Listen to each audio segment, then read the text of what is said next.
Something strange happened while I was sleeping. Every hair on my body stood up. I looked toward the door. A stranger was standing in my bedroom. I stayed frozen in bed. The figure moved closer to me. My heart was pounding out of control. Thank God it was just a dream. The next day I ran into my neighbor. I casually mentioned last night's dream. He told me something unsettling. A girl used to live in this house. Months later, she developed paranoia. She kept saying something was inside the house. Her parents came looking for her. They found her dead from a heart attack. My stomach dropped. I went home and bought security cameras. If someone was really there, they couldn't hide. I installed them everywhere I could. I sat in the living room waiting. Half an hour passed. I was about to fall asleep. A loud banging on the door woke me up. A man in black stood outside. He said someone was chasing him. He begged me to open the door. I didn't dare.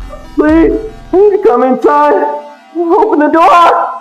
It's no warmer in here. You need to leave now. Seconds later, people crowded outside every window. I told them to leave. They didn't listen. The pounding gave me a splitting headache. I never opened the fucking door. Just leave. Just leave. Just leave. I collapsed on the floor and blacked out. Morning came. Nothing in the house had been touched. I checked the footage. A stranger had broken in, but he didn't take anything. I noticed a trail of water on the living room floor. I went out and bought a gun. I installed even more cameras. I thought I could finally sleep in peace, but that night I started sleepwalking. I opened the front door and walked outside. Then I walked back in. Footsteps jolted me awake. Who is it? I grabbed my gun and searched the house.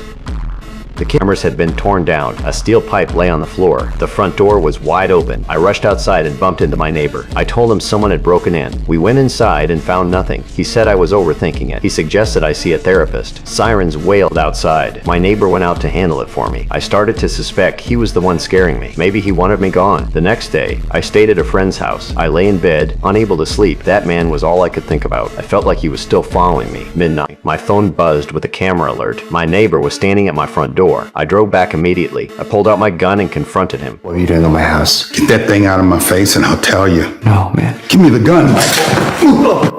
He said he came because he was worried about me. I started to wonder if I really was losing it. The next day I went to a therapist. I told her everything. She said my mental state was unstable. She suggested I change my environment, but I definitely saw that man on camera. That night, I fell asleep sitting by the door. Someone walked up and saw I wasn't responding. Then he noticed the camera and backed away. I woke up with a jolt. I ran outside and asked an officer if he saw anyone break in. He looked at me like I was crazy. The next day, I packed my bags. I decided to go stay with my parents. While I was on the phone, I noticed some fallen cotton fibers on the floor. I pulled up the camera footage. Last night, while I was asleep by the door, someone had been inside.